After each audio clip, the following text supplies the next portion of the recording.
Hey there, commercial construction coffee talk fans. Thanks for chiming in. My name's David Corson. I'm your host. I'm also the publisher and editor of Commercial Construction Renovation magazine. I've got a little of my glare on there, my halo, but this is what it used to look like. I'm breaking out the archives. Ooh, March, April 2008. John Moves, Director of Construction for Crate and Barrel. Thanks, John, for being on the cover. Another good-looking issue. Actually, this one was back in the day. This was 180 pages. Woohoo! Nice and thick. Looks like a wedding catalog. Let's see what I was looking at back in my publisher's page. Oh, got some dogs there. These are some of our rescues way back when. And we got a little golden doodle, black lab, and kind of a mutt. And you know what? They're all passed. They're all in urns up on our shelf. But we're rescuers, and I got 4 other ones sitting here. And anyway, but it's always nice to hold the magazine. We went digital August of 2021. We have White Castle on our last printed magazine that we did, the biggest facility that they'd ever built, but 100% digital. Have tons of people consuming content, and had about 29 million people hit the website last year, and looks like I'm on edge for about another 2.5 million this month. And if I continue that momentum, I'm probably going to be right there. Maybe I'll go over 30 million. I don't know. But everybody out there that's been hitting our site over the last couple of years and so forth, we really appreciate it. So couldn't have done it without you. It's TGIF today. Weekend before Labor Day coming up next weekend, in and out of Atlanta, Georgia, up by the lake. And it is just beautiful, but sizzling hot. It's actually been pretty nice, but the humidity came back today, and just awful. It hits you like a 2x4 with rusty nails when you go outside. Even my dogs are like, "Oh my God, I'm doing my business and I'm coming back in. I'm not going to sweat." So anyway, I hope everyone's listen, it's Friday weekend, time to recharge your battery. Got college football starting. High school's been, we've been in school now for a couple of weeks, with the buses on there. So my high school's down the road, North Gwinnett, and they always have a big time football team. And so everybody, I'm waiting to hear the drums starting, and everybody's going to go to the stadium and start rooting for the Bulldogs. And anyway, you got the Braves going. We're in first place. The baseball season's come down to the end. There's a lot of teams that are on the bubble trying to make it in, as the wild card. And you got the Professional Lacrosse League, their tournament's going to start too. And then before you know it, the NHL is going to be back on the ice, and the b-ball guys on the hardwoods, and the NFL is going to start, and everything's going to go. But it's actually kind of been quiet here, over the summer. So all in all, I can't complain, and I'm flying my DU colors as usual. It's Friday. I got my sticks behind me, so but it's been a great week. Had a lot of wins, and big and small, and they all add up, and just got a lot of things done off my to-do list, and I'm looking forward to the weekend. In fact, I think my wife and I are probably going to go out in the boat here. We like going up late, about 7 o'clock. And there's this little bar restaurant called the Twisted Oar up on the lake. And they got an awesome burgers. I like the BLTs too up there. But I think that's where I'm going when I get done. And she gets home from, she's a interior designer contract. She's working on a job today. So hopefully I'll see some pics when she comes home. But with that said, I've saved the best for last of my week, a podcast going. I've got a gentleman. He's out of Raleigh, North Carolina, and he's a first-time dad. Just had his first child a couple of weeks back, so he's learning all the ropes. All the audience out there on Commercial Construction Coffee Talk, say hello to Mr. Nick Grandy, and he's with RSM, and basically, they're in the financial sector, and they're consultants, accountants, et cetera, and have a lot of construction data. And once again, the publicist reached out to me. I was like, oh, cool. I got this new report. Let's talk about it. Let's see what Nick's schedule is. And boom, here he is. So Nick, say hello to our audience out there on Commercial Construction Coffee Talk. Hello, everybody. It's great to be here. And David, thank you for having me. I really appreciate it. Absolutely, absolutely. And Nick's a Yankee, just about from Beantown, transplanted down into Raleigh, North Carolina, and enjoying it. And welcome to the South. Another Yankee, living down here. So we're invading it. So We got to stick together, right? yeah, absolutely, absolutely. I've been down here since '92, so I saw all the Olympics, I saw all the stuff get built. I've gone through all the stuff, and but it's so funny in Atlanta. Half the people aren't from here. You meet some locals here or there, but I'm from Philly originally, so I still have my twang. It's kind of gone over the years, but if you go to a game, half the stadium's got the other team's jerseys on there. It's crazy. Maybe not for the Braves as much, but I'm telling you, anybody comes in, you see the other jerseys, and it's a melting pot down here. But I do know some locals that have been here forever, which is kind of nice. But a lot of people are transplants. That's just the reality of it. But listen, Atlanta's the LA of the South.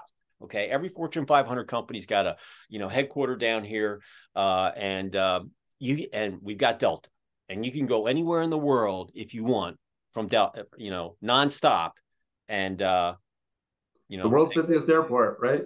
Atlanta, Yeah. I'm a million miler. I did my time, and anyway, it's a great town, and they've got so many things to offer, and they got every sports team you can imagine, and we just lost our hockey team, but we've got some minor league teams here. So all in all, so Nick, the way this is going to go is we do our interviews in three parts. You're going to tell your story, where you grew up, where you went to school, played any sports, whatever, and then how you ended up where you are today at RSM. Then we'll talk about the last 3 years of the roller coaster that we all went through, not by our choice, but we did. And here we are standing about 3.5 years later, still discussing it. And then you'll leave one positive thought or phrase with our listeners, your contact info, and then we'll sign off before we all go into the weekend. So with that said, the floor is yours. Tell us your story. Thanks, David. So yeah, I appreciate the intro and everything. And I do want to say that if you do hear a baby crying or you do hear crying, it might be my wife or the baby. So if it is the wife, we will be certain to, you might see me bolt out real fast, but try to avoid that. We'll pause. I got, we talked to, he has the baby. I got 4 dogs. So, my wife's not home yet, and if she's come home, they're going to start freaking out. So hopefully we won't have either one get through this. I also wanted to point out before my PR team yells at me that I am wearing a t-shirt only because it's Friday. And, on Fridays, you have to support RED, right? So RED's an acronym. Not sure if you're aware, but remember stands for, remember everyone deployed. So yeah, shout out to all my friends, family, colleagues, everybody who's out overseas that's serving this country. So I'm sure they're going to yell at me for wearing this, but it's Friday, so there's no stopping me. No, listen, I post all week and on LinkedIn, and I do my TGIF Friday. I think I had Jeremiah Johnson, Robert Redford on there, pump it up. Yep. I come from a military family, and, my grandfather was a combat engineer with Patton in World War II, and I've got other, the true heroes, right? True heroes. The greatest generation ever. And, right. Listen, anybody that's serving out there, thank you so much for your service. And we appreciate that Red Friday shirt. So, to the PR team, good for you. That's all I got to say, So with that said, as you said, David, I'm Nick Grandy. I was born and raised in Connecticut. My dad was an engineer. So I think that was part of the reason why I ended up actually being drawn to the construction industry and ended up in the space. But as you said, I work for RSM. RSM's the 5th largest accounting firm in the country. So that means they do a lot with audit, tax, consulting services. And as a kid, how I got here was, as a kid, my best friend's dad, he was an accountant. He had that, the big house, the nice car, the country club, like I had the pool, I had it all. So as I was growing up in Connecticut, I was very envious of him. And I said, when I grow up, I want to be an accountant just like him. I'm like, I want to have that pool. I want to have that country club. I want to have that nice car. So we'll talk about how I ended up in accounting and et cetera a little bit later. But so just thought I would tell that story. And,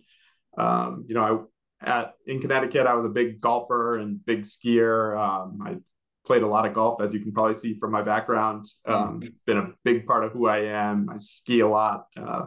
Spent a couple years, doing trips out west, and I'll tell a little bit of a story about, how I ended up in the Raleigh area from Boston. So talk about that in a minute. But so grew up in Connecticut. After growing up, attending all public school, I went to Bryant University, went to school for accounting, graduated in 3 years. Then I worked on my master's degree right after, because in order to become a CPA, you need to be certified. In order to be certified, you need to have a certain number of credit hours. So I figured, you know what, I'm in school, graduated early, let's just get this done. So got my master's at Bryant right after I graduated from undergrad. While I was in my master's program, sat for the CPA exam, passed it on the first try.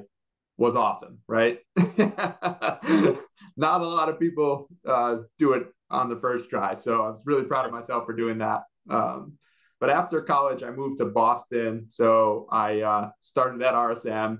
And when I joined RSM, they asked me, what industry do you want to work in? So, I told you my dad was an engineer. My brother also is in the construction adjacent industry. So he works for Milwaukee Power Tools. He's 3 years older than me. So between my dad and my brother being, in construction serving industries, I was like, I want to work in construction. I want to serve our construction clients. So I began my career at RSM working in their audit practice. Spent 9 years working almost exclusively on construction companies. So clients ranging from your small mom and pop contractor with 4 people in total to those super large ENR top 50 contractors, anything. And my client base at the time ranged from anything from like 10 million in revenue to like 5 billion in revenue, right? So saw a whole host of different contractors operating different spaces, from the subcontractors space, HVAC contractors, utility contractors, roofers, etc., to like your general contractors. So basically, I've seen a whole of the construction industry during my time at RSM. But currently, I recently transitioned from audit to financial consulting. So in my financial consulting job, I help clients with complex accounting issues and transactions. And I help them just to make improvements to their finance function, because finance is not always the easiest thing to do, especially for a construction company or a construction owner who might not have a finance background, or is so focused on the operational aspects of it that they really don't want to handle that, right? They want it to be right and they need it to make the decisions, but it might not be their forte. So we like to come in and be able to help them. Helped a couple companies recently, one to prepare for an IPO by helping with compiling financial information, financial data, et cetera, helping them to streamline processes. Helped another company, currently helping another company to outsource their entire accounting and finance function. So basically, it was determined that it would be more efficient if they outsourced all of their functions to a third party. So helping to prepare for that, like, how can we gain efficiencies on process improvement? How can we improve the speed of which information is transferred throughout the organization? But I've also helped companies with post-acquisition mergers. So anytime a company deals with a merger going through an acquisition, anytime a company deals with implementation of new accounting standards, which have seemed to be more regular in recent times. So helping them with those items, especially with some of the larger and more complex accounting standards, like the new revenue recognition standard, the new lease standard. You want to make sure you're in compliance with that. You want to make sure that, the bank and your bonding companies and your insurance companies and all of the people that get your financial statements, you're in compliance. They don't want to have any issues. They don't want to see anything. They want to make sure it's right. And, they can rely on that information. So help doing that. And then I also do just general account reconciliation. So helping to prepare account reconciliations, and basically helping to augment staff that might be present at your company to just get more work done or get caught up in your financial reporting cycle, et cetera. So, but in 2020, before I switched to this financial consulting role, I also decided that it was time to become a superhero. So I took on another role at RSM. It's the construction senior analyst role. So in that role, I spend my time working with our chief economist. So like to say that I spend my days fighting for justice in my financial consulting role, which I just explained, and then I spend my nights moonlighting as our construction senior analyst. I help to forecast business, economic, and technology trends for the construction industry. So I work with a lot of our construction clients and prospects in the space to help guide them through just kind of where we are currently in the both the economic environment, the business environment, helping to give them data-driven analysis. And I think that's really how we ended up connecting, David. It's through that role and through some of the work that I have done there. So, I mean, beyond that, beyond my roles at RSM, told you, I'm a new dad. So I got a 6-week-old girl, baby girl. She's our first. Wife and I are super excited. I probably look exhausted because I am not sleeping a lot Oh, because I know that. I know that. I know that gig. It was a long time, but I mean, I get it. yeah, it's a lot of changing diapers. I tell my wife, I'm like, there's not too much I can do, but I can change a mean diaper. So whenever I can help, that's what I'm doing. But um, I wanted to tell a story quickly. So Yeah, yeah. we spent 9 years in Boston. My wife and I decided in 2021 that we wanted to go for a little road trip. RSM was in a remote work environment, so we said, all right, we're going to go travel for 2 months. We're going to go out to the Rockies. So we rented an Airbnb in the Rockies. We lived in a little town called Leadville, Colorado. Oh yeah. Yeah, you might be familiar with the Denver shirt and having spent Oh time yeah. in Hmm. Colorado. Rented a place there and we lived there for 2 months. And so after those 2 months, we skied. I think I skied like 21 times that winter. It was awesome. Up in all the mountains in Colorado, Copper. What was your favorite mountain that you skied in? I I loved Copper, but my favorite all time that on that trip, my favorite all time though was Big Sky. Not sure if you've been there, Listen, but I skied the St. Mary's Glacier. I skied everywhere. My favorite mountain was Aspen Highlands. And really, yeah, yeah, and but when I was I was at DU in the '80s, so they used to yep, have a thing called Ski Americard, and I could ski it during the week. I could ski for $1. Uh, I Loveland would love that. Pass, Arapahoe Basin, Mary Jane, Winter Park, and I could get from DU to the mountains. Up. The Eisenhower Tunnel was built by then. I probably could get Yeah, up there, in 45 minutes. Depending if there were, if there was bad weather and stuff. But yeah, I skied for $1. But I skied yeah, every mountain. And my yeah. parents had a place in Vail. And I did the 5-year program when I was out there. I was a lacrosse hockey player, but I took 1 year Yep. off and worked up on the mountain, had my pass. And uh, it was very, very cool. But out of all the mountains, I saw Beaver Creek get built. And, when I was younger, my parents used to take me out of school for a month and we would get Yep. tutored and we skied in Aspen. I actually learned how to ski well, technically in Hunter Mountain outside of New York City, but Buttermilk is really where I learned how to ski. As soon as I could get on, I could walk. They put me on skis and skates. That was the gig. And Yeah, but I that's got the we way to went. do it.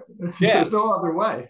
No, no. Hey, listen, we know when your daughter starts walking, and gets out of diapers, she's going to get her skis put on, ski school, and you pick them up at 3, and so be it. But Yeah. yeah, no, I have some awesome video of me. I mean, I was a bomber, and I have some Yep. wicked video of me going through the bumps in my heyday. And but the Aspen Highlands, there was a run called Thunderball. At the end of the day, you come down Thunderball and you come right into the parking lot in their little stand. And it was between Snowmass and Ajax, and Buttermilk was Yep. right there. It was kind of tucked away. A lot of people don't know it, but yeah, it was awesome. But I skied everywhere. Listen, there's nothing like the back bowls in Vail when there's fresh Right. powder. I mean, Right. you can't get better than that. But There's nothing better than fresh powder, period, right? That's like a hard stop. I don't care where you are, as long as you're on the mountain, it doesn't matter, right? there was one time, I forget what year it was sometime in like the late '80s. And anyway, it had snowed. They closed the mountains at, if you those of you don't know, they closed the mountains because all of the animals are going to hibernate, make their trip back from the winter. So they closed the mountains basically the third week in April. And basically right around Easter, they closed the mountains in the Rockies. And it had snowed so much this one spring that they reopened Vail for like a week, and not the whole mountain, but I mean, it was like up over my waist. There was so much snow.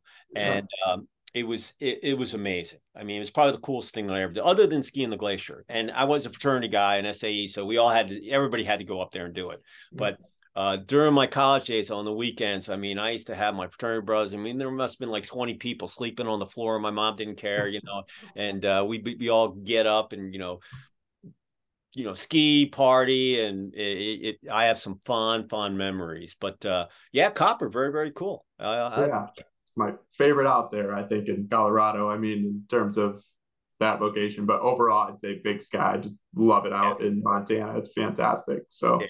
and then, I mean, beside that, the other thing, I'm a big golfer, so I know you probably can't see it, but right here I have my hole-in-one award. So last year, my wife and I were in Arizona and playing True North Golf Course, their Pinnacle course there, and I was having the worst round of golf in my entire life, and get to the 16th hole and hit the best shot of my life, and watch the balls. It was a 129-yard par three, had a pitching wedge, hit it about 10 yards over the pin, watched it spin right back into the hole, and it's like, that was just a life-changing moment, right? Like, you play golf for those types of moments, and it was awesome. Hole-in-ones, you're in an elite club. I mean, there's some people who had several of them. It's like getting hit by lightning. I know.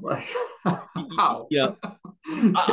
I grew up with a golf. I played golf my entire life, so I played basically bogey. And anyway, I broke 80 once, and that day, I didn't score. We didn't take any mulligans or anything, and I'm playing in this foursome. And anyway, so at the we finished the 18th, and they're like, "Hey, David, man, you shot 79," and I was like, "No way." And so they recounted. I go, "Listen, I'm taking that card. You need to sign it." I go, right. "I'm so glad you didn't tell me that I was, where I was at, because if you would have, I would have shanked the ball in the freaking river or to the trees, and it would have been over." But they didn't tell me. And then they answered. I knew I was close. I was, but I really was. I was just playing a nice round, and I really didn't care. And but I'm so glad they didn't tell me. And I still have it's in my repertoire here someplace. But hole-in-one, I've never had one. I'm envious. Yeah, it's great. I mean, it only cost me $1,500 all said and done. So a little hefty on the price tag, but definitely worth it. It's checked off that one goal for golf. So I'm very happy that I got to experience it in life. Yeah. So, I mean, it's just an awesome sport, and I really love doing it. And hopefully my daughter's into it too. Skiing and golf, those are the two things we're going to try to push her toward. Yeah. Well, listen, you've got some mountains that you can ski down here in the South. It's not, not Copper Mountain or anything, but right. You can, depending on the get her started, right? Get her started. Yeah. Yeah. You can do a little skiing here in the South, believe it or not, and plenty of golf courses. Like we were talking before, I lived in North Carolina for about 6 months, so there was plenty of tracks to go out and hit the links and stuff. So well, good for you. You got skiing going. We got a lot in common. We have so much in common. Love it. Yeah, absolutely. Absolutely.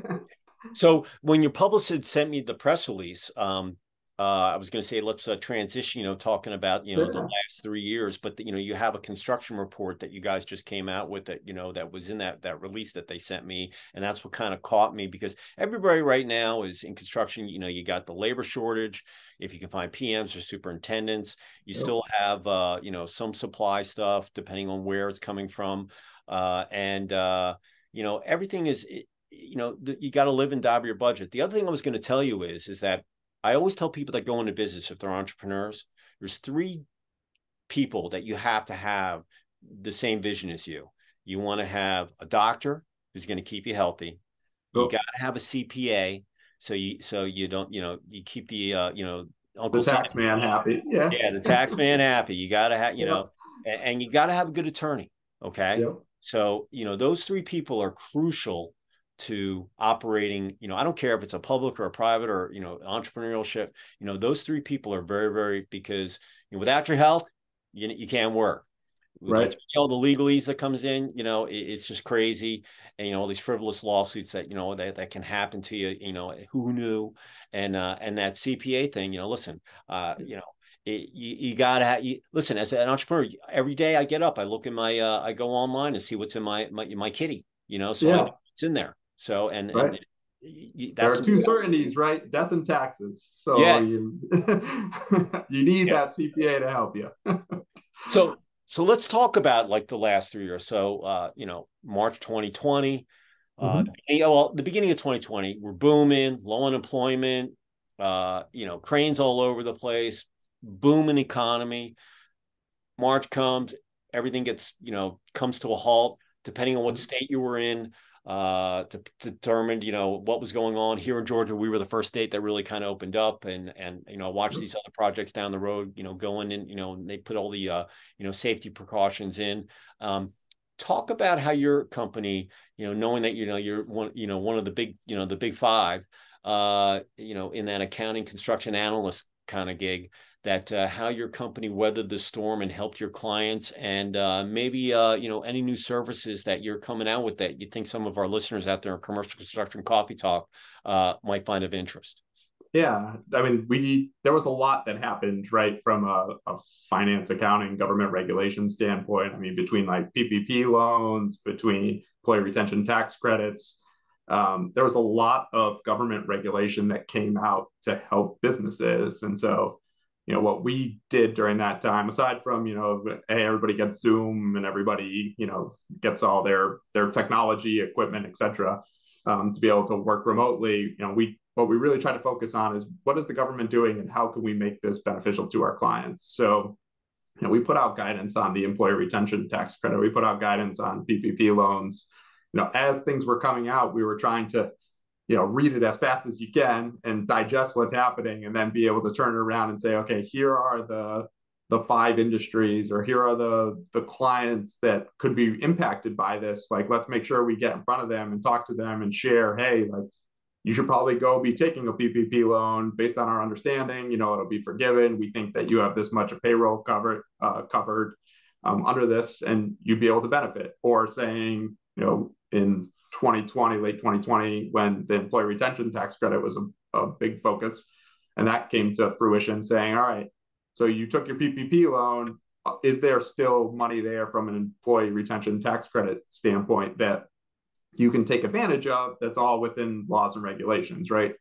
Nothing we do, we don't want to put people at risk, right? That's one of our big things, right? We want to make sure that what we're telling clients is sound business, tax, economic advice. And so we did a lot of that, and we continue to do that. I mean, the mantra of our firm is really just, how do we help our clients? And so, we're not out here trying to, at least, the way I approach business is, I'm not out here trying to make a ton of money, right? If the money comes, it's great, but you do right by people. That's the way you do it, and you build business. So, that's really the approach that I took and our firm took with COVID and how we handled things, right? We were trying to take this approach of, how can we get information to clients in the fastest, most effective, most efficient way, so that they understand what's happening in the industry. And when we look at construction, I mean, there was a lot of PPP loans that were given. There was a lot of opportunity to take employee retention tax credits, depending on where you were in the country and depending on what type of industries you worked in. I mean, certain contractors, there was a big benefit. There was a big demise. So it was just, trying to bucket our clients and our prospects, and just get in touch with people and make them aware of what was happening. So that was kind of how we took our approach to COVID. And, one of the things that came out of that was, like I said, I took on the superhero role, but we have this program, it's called the Industry Eminence Program, and where we have our senior analysts help to work with our chief economist to just find out and help forecast those trends. And this program really took a step forward during the pandemic, because people were unsure of what was happening, right? There wasn't any clarity there in a lot of different means. And so we were trying to take the approach of, from a business perspective, like, can we be that guiding clarity that clients and prospects and people in the industry are looking towards? So, I think joining this program at that time was a really big step for me. And I think it was beneficial to a lot of our clients to have access to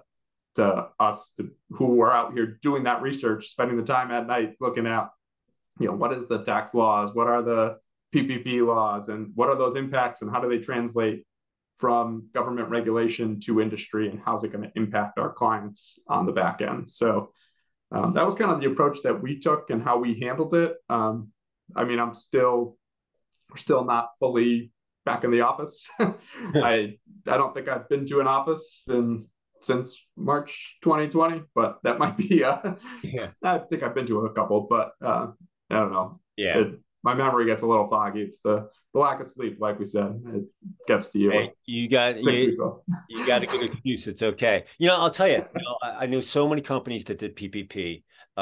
It was rolled out very, very haphazardly. Mm-hmm.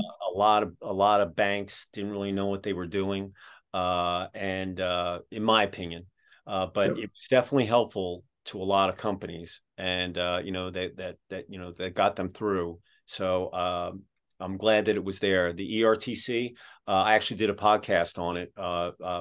Actually, the program had changed. Originally, you would just get the credit, whatever, and now they gave you the cash where you didn't have to, So the program had been upgraded, and but I did a PSA, and I told my clients, I said, look, if you've got a plumber, you hire a plumber to do this. So this ERTC, my suggestion is go find people that are specialists in this, that do it every day. And they will definitely, if you've got, more than a couple of W-2s and they're not family and all this stuff. So I tried to pitch it to as many people as I could, because I knew that money could have made or break if they were going to stay in business or not. And Yeah. We had a couple clients that were getting, $1 million, like multi-million dollars back from the ERTC. Like, so, let alone the PPP money that they got, then you're getting a couple $1 million in tax credits. And it really does help you stay in business, right? We're not in here trying to necessarily profit off this. We're just trying to help you get through what was a extremely challenging time for the industry. So, and that's what I think the goal of those funds were. It's not necessarily to help make this the best year you have ever had. It's to help make sure that you're able to keep your people employed and to keep the economy moving forward. So, and I think it served its purpose.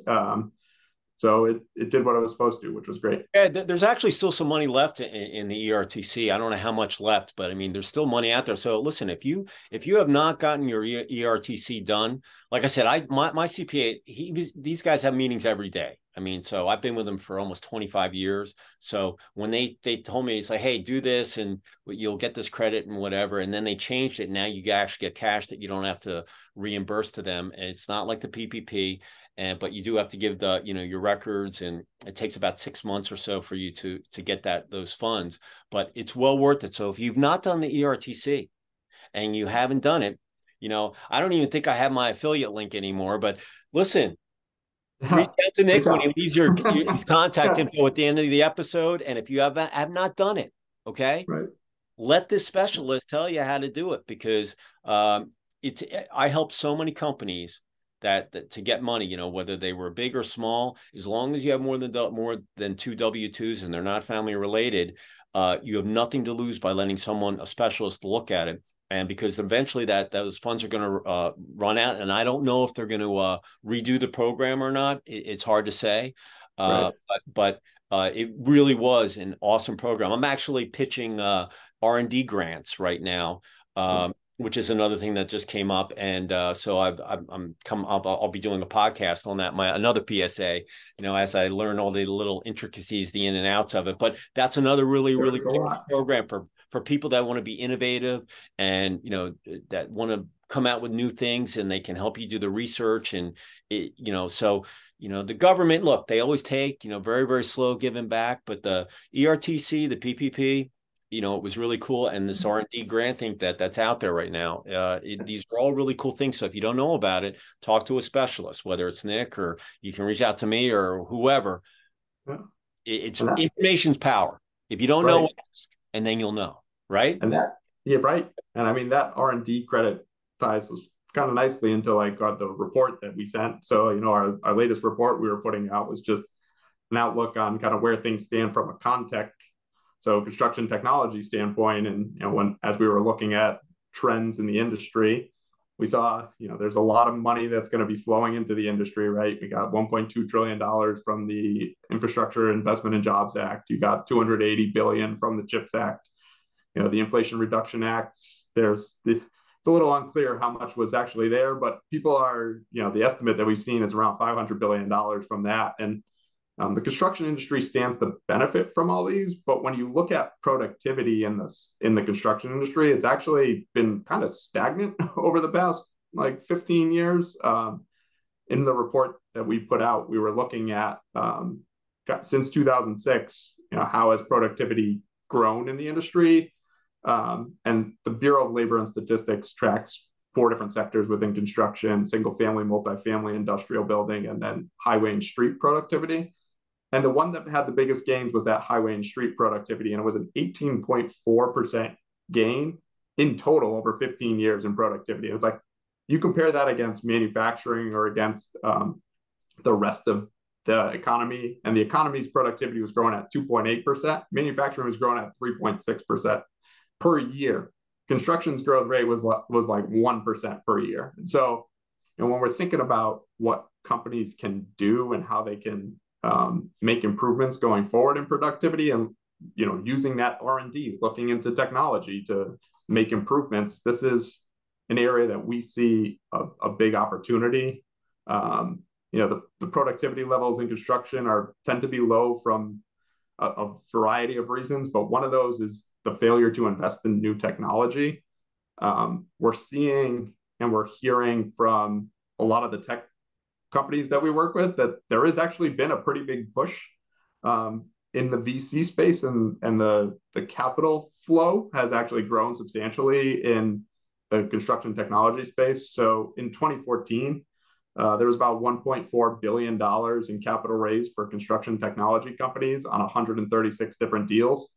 When we were looking at 2021, that number had exploded to 12.3 billion in funds raised or capital raised on 626 deals. So in 7 years, the total funds raised had gone up $10 billion, basically tenfold, and the number of deals had gone up about fivefold. So there is a big opportunity to invest in construction, but when we talk to a lot of our construction companies, there's still challenges that they face, and they don't really know how to approach that.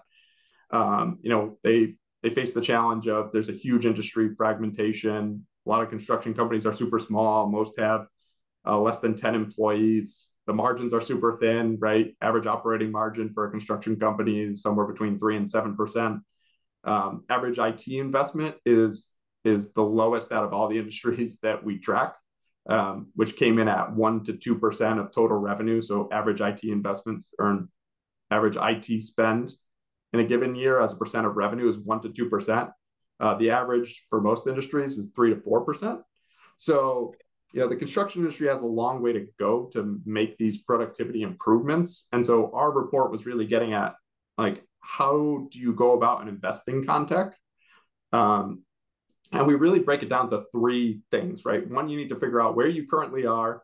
2, you need to figure out where you want to be. And 3, you need to figure out how you get there. Yeah, how you get there, right? It's like, where am I? Where do I want to go? And what's the map? And when we're talking to clients on where they currently are, there's really like 3 things again that you should be doing. So assessing what are your capabilities, what's your technology, what's your stack, your technology stack look like. Have a quick story that I went into a contractor, and I was going to just do this current state evaluation for them, and we're asking them just write down all the technology that you pay for, like all the licenses, everything that you pay for. And so I'm reviewing the list, and I'm like, you have 20 licenses for Tableau, which is a BI tool, and you have 20 licenses for Power BI, which is Microsoft version of the BI tool. I'm like, these do the exact same thing. I'm like, you're paying double.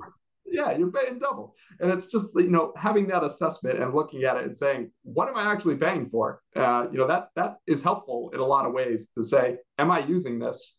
And then there's the other piece within, how do you figure out where you currently are? Like, what data are you collecting? There was a FMI study that showed that 95% of data collected on construction companies goes unused. It's like, why are you collecting data if you're not going to use it?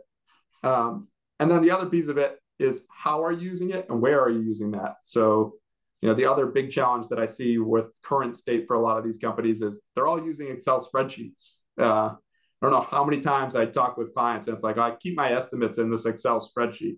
I'm like, well, that's great. It's better than keeping it in paper, but it'd be awesome if you had the ability to say, all right, what happens if I have a 10% erosion across this job? Like, what happens if I have a 10% gain on my margin on this job?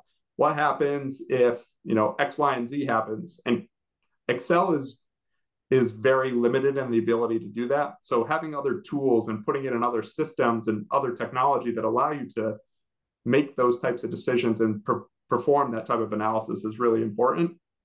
And then the second step, right, figure out where you want to be. So if you're a construction company and you're looking, like, do you want to grow? Are you looking to expand in new territories? Do you want to use data to drive your decisions? How much money are you willing to spend on contact? Like, those are really important questions that you need answered because, and to help do that third step, which is that map. So, if you want to grow, you might be looking into standardizing your processes, and that starts with knowing and documenting and understanding what that process is. If you're looking to, or if you're willing to spend a ton of money, I have one company that I was working with that decided they really wanted to invest in technology, and they essentially wanted to turn the entire face of the organization from instead of being a construction company to really being a technology company. So they invested a ton of money into what is essentially like an incubator within the company, where they have all these small technology companies that invest in construction related technology come and pitch them. And what they do is they'll select the best ones, deploy them on a subset of jobs, see if that technology actually works, actually makes them better. And if it does, then they invest in that company.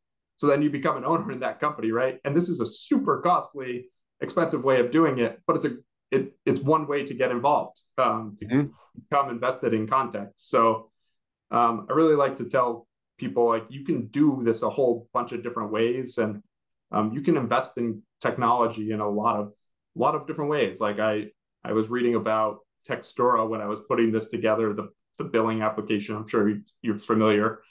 So Textura does the automated payment applications, right? So back in like the 2000s, three guys from PricewaterhouseCoopers, one of the largest accounting firms in the country and world, basically said, we're going to step away and we're going to build this platform to help automate billings for construction companies. And now I've talked to a couple of our larger general contractors, and they said if the subcontractors that they're working with aren't willing to be on Textura, they'll automatically disqualify them from like a bid, right? So it's that important to them to be able to automate this process, because they don't want to have somebody sitting there opening up mail to input data into their system. They want it all to just transfer over easily.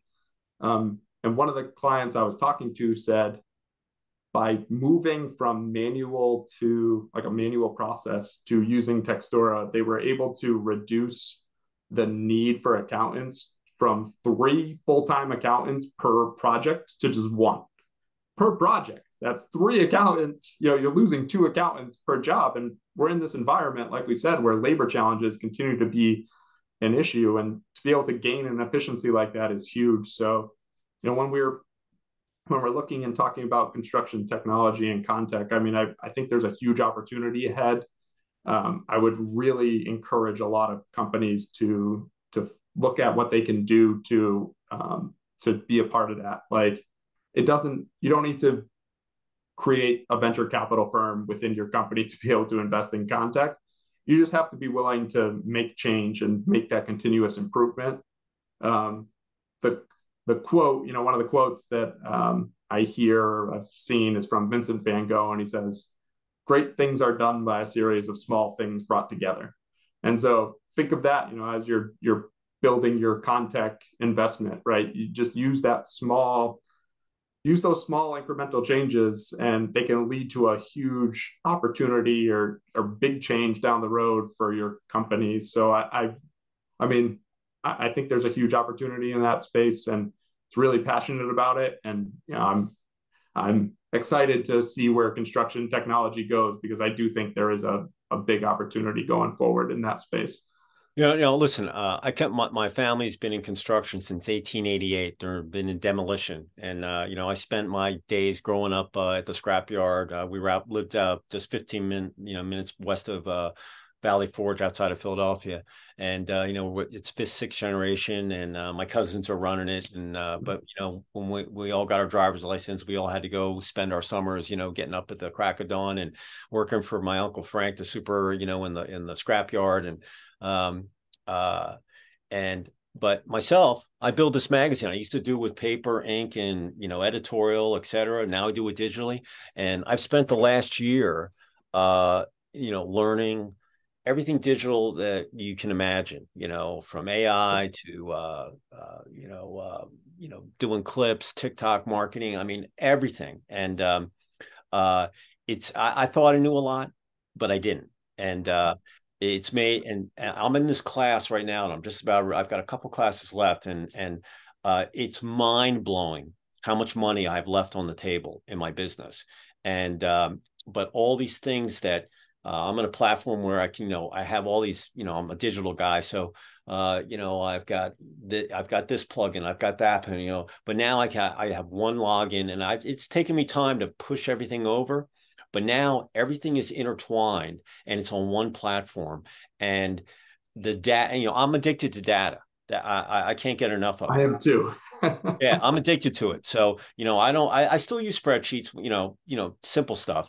But the bottom line is that the more uh, the easier it's going to get. And once it's set up, it makes your life so much easier being autonomous. And like last night, I went down after I got done with this class, and I went down. I was talking to my wife. I'm like, you're not going to believe what I just saw, with this software, and what it can do, and just from a marketing standpoint. And yeah, so this whole that's why I got into the R&D. I had this guy, and we were talking last December, and I said, well, look, we'll look at it. And I told him what I was doing. He's like, yeah, you're just a typical, you're just a little guy, but at least you're looking at it. There are some contractors that don't even have a smartphone, that are Right. out there, or they're still using slide rules. For those of you who don't know what that is, that was the way we used to measure things. And but the bottom line is, but the big guy, there's the big guns. Those guys are technologically advanced. But then, like you said, there's a lot of firms, have 3 or 4 people, and probably are living on those spreadsheets, and it's very cumbersome. Not that they don't work, but it's like push button 101. Once you Right. learn what to click and where everything needs to go, it'll make your life so much easier. And And the use of AI. I mean, I'm not sure how much you've done with Chat GPT lately, and you've probably had a bunch of people who want to talk about this. But Well, it's AI's been around for a long, long time. It's a just long time. a long time. Just became mainstream. Yeah, Yeah. it's got mainstream maybe the last 18 months. Right. Everybody thinks they need AI, but it's been around for a long time. Like I've hooked up, I'm in this elite class with these guys, and they're digital dudes. They're online marketers. Anyway, these guys have made 12 figures. And the Yep. one guy's 35, the other guy's like in his mid 40s. And these guys are unbelievable. And the amount of knowledge that they know.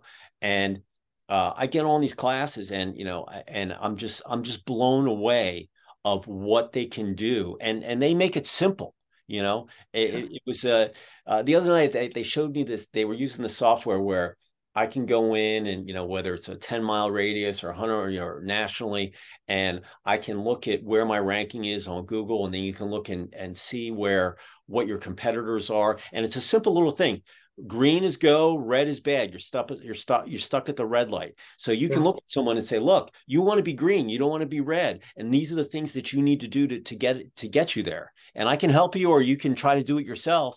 But the bottom line is, and it's so easy to look at if you keep it simple. Keep it simple. KISS, Right. keep it simple, stupid. And Right. but I'm all about technology because I want to make things as simple as I can. And it I just put an IT column in my magazine. That's how passionate I am about it. So I've just put this IT column in, and we'll talk about information and cybersecurity and all this other stuff that everybody has to do with. But I saw that it was a necessary It's component, in my magazine as a destination spot for people consuming content. And so I just tell people, look, technology, you got to embrace it. And it right, doesn't matter how old you are, you can always learn it. Don't be scared of it. You're going to make mistakes. You make mistakes on construction projects. You roll with the punches. right, I have a punch list so you can fix things. So, right.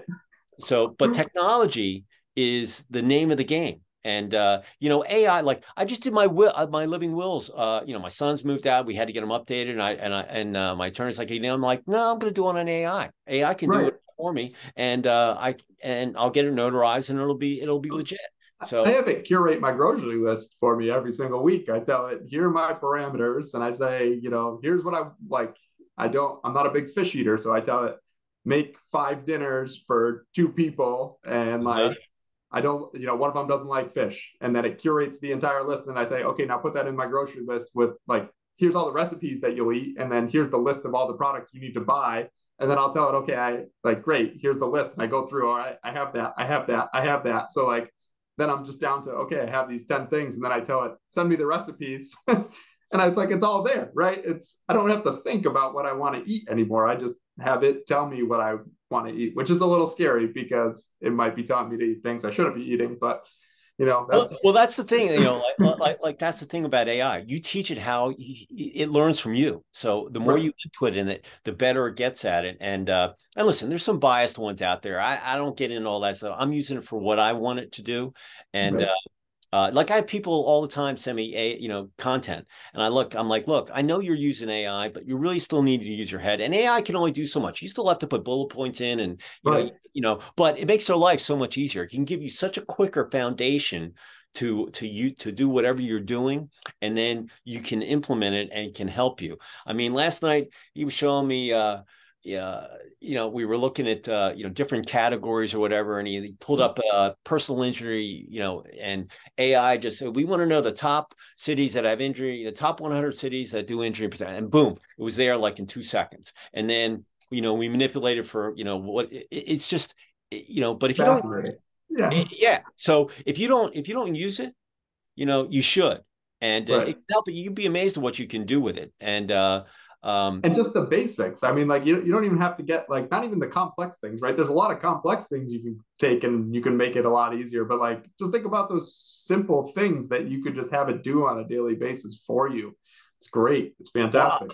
I had a guy, it's called Truebill. He's a software guy out in the West Coast. Anyway, John was on the podcast, and I said, look, before we do it, I said, look, we'll do a little 5-10 minute demo, and you can, and this is for subcontractors. So he keyed in, how do I do U.S. gypsum with 3/4 inch thickness, and anyway, and then he spitted it out, and he reissued the question, and so people could actually see, this is just a simple way how you can learn to use it.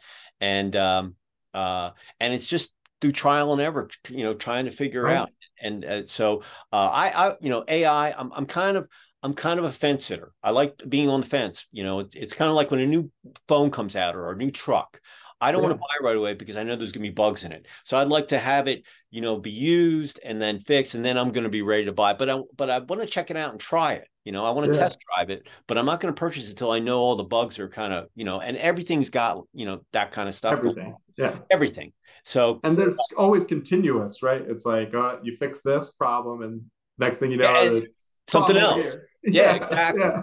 So yeah. I don't know. So, It's great. I mean, if you're not, I mean, I would just caution everyone to just take a look at it, right? It's not going to hurt yeah.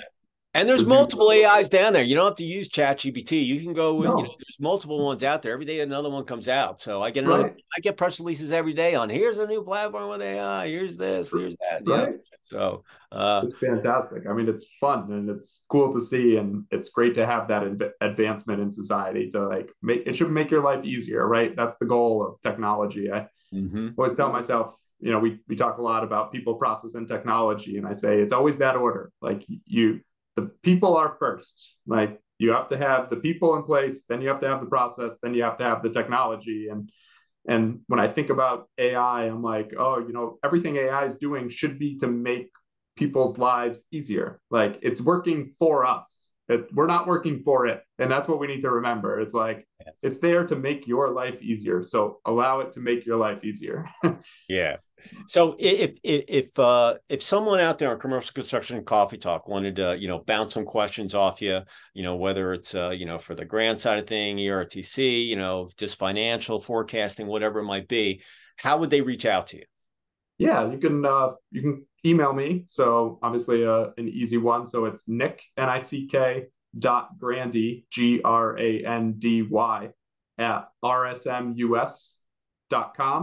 Or you can hit me up on LinkedIn. Always taking friend requests. So, just send me a message saying, hey, I listened to you on the Commercial Construction Coffee Talk, want to connect on this. So that way I can make sure I send it over to David so that he knows that, hey, these are the people that we're hearing from. And Sure. just love to be able to talk to everybody and be able to help anybody out that I can. That's our goal here at RSM. And that's my goal personally, is to, let's do what we can to help you. I'm always appreciative of that. So hey, you can even talk skiing if you want, or skiing, changing golf, diapers. What's the best way to do your diaper with Nick? He's to be a professional diaper guy these days. So you can ask him all sorts of stuff, not just contact. So I'm gonna be timing myself going forward, saying how long is it taking me to do this? See if I can set some records. if anybody wants to reach me, you can get me at davidc@ccr-mag.com. Listen, we like looking at everything, just like Nick's publicist. They sent me the press release. I looked at it. He got on the can. We put it up on the web. In fact, I've done a lot of press releases or posts for RSM over the last couple of years. And so look, don't judge a book by a cover. I always tell people it's like playing the lottery. If you don't buy a ticket, you can't win. If you don't send me something, I can't look at it. And it could be anything. It could be an anniversary for your company. It could be a new person on, new project, a new whatever you have. And listen, before the roller coaster started, I would just post construction stuff up there. But now I found out that there's more to work and life, more to life than just work. And so I put all sorts of stuff there. How to buy a cell phone, what's the best insurance to have, how to buy, your new pizza grill or whatever it might be. So I've got all sorts of stuff out there. And we share, we send you the URL so you can put on your social media. It's a win-win. It's good for both of our SEOs. That's search engine optimization, if you don't know what that is. And that's how Google finds you. And 90% of the people are using Google to buy stuff, and they're all on your phone. This is your best tool that you can ever have in your arsenal. And as a construction guy, is have your phone and use it wisely, because you're tied to 8 billion people on the planet that also have them. So it's an amazing tool. So send me something. I come back to you, TAT turnaround time, probably, 2 to 3 days, but I'll come back, or my digital specialist, Will Kim. And, we look at everything. We post every day. We got plenty of flab. Very tough to get in the magazine, but the bottom line is we look at everything, and, it's a win-win. So, send me stuff, and we'll get it out there. So, Nick, if you wanted to leave one positive thought or phrase with our listeners out there, what would it be as we go into the weekend, and go into Q4 and finish the year out? Yeah, I mean, I think that Vincent Van Gogh quote hits it well. Great things are done by a series of small things brought together. So, don't dive in too deep. Don't try too hard. Just take it one day, one step, 1 minute, 1 second at a time. And, change happens with the smallest little piece. So just focus on that, and, it'll happen.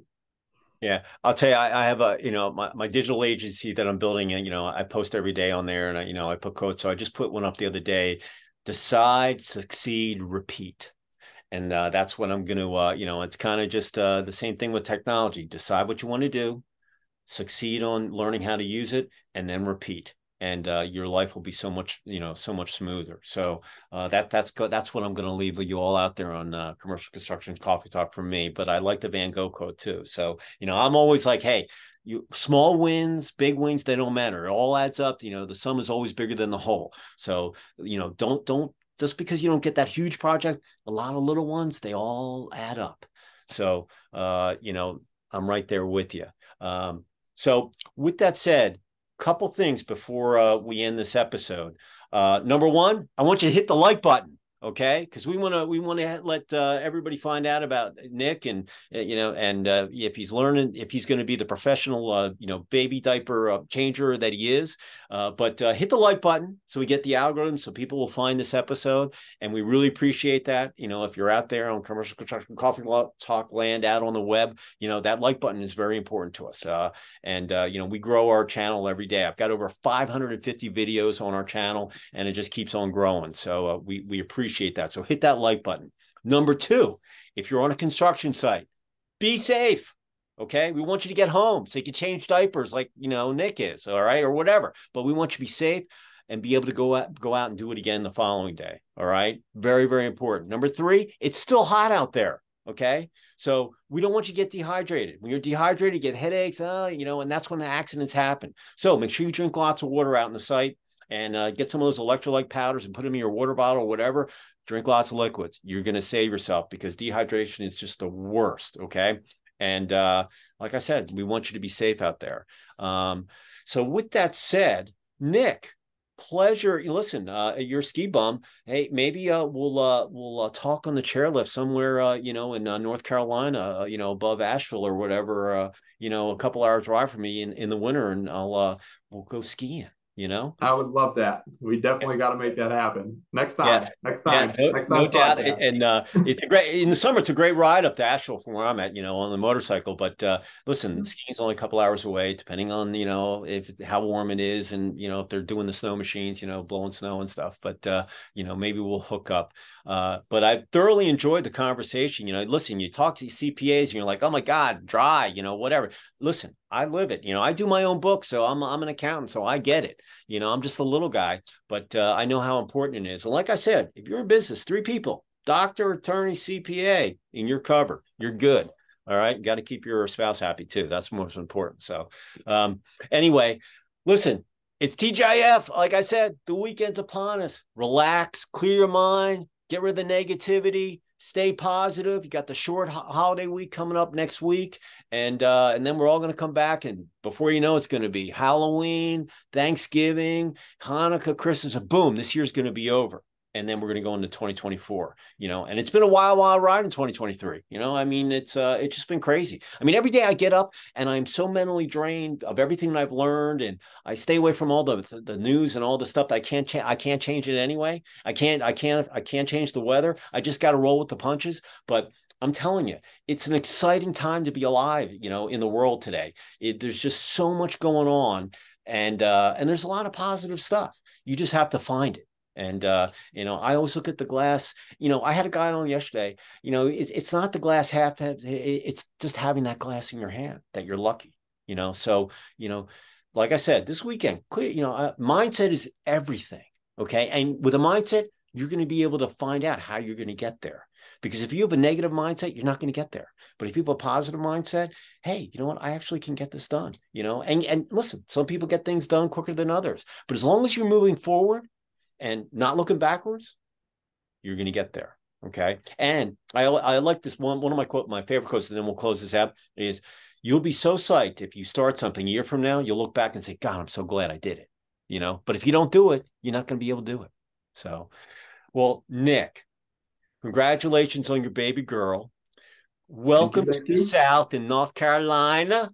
And, enjoy your weekend, and, you deserve some time off, and have a, killer rest of Q3 and moving into Q4.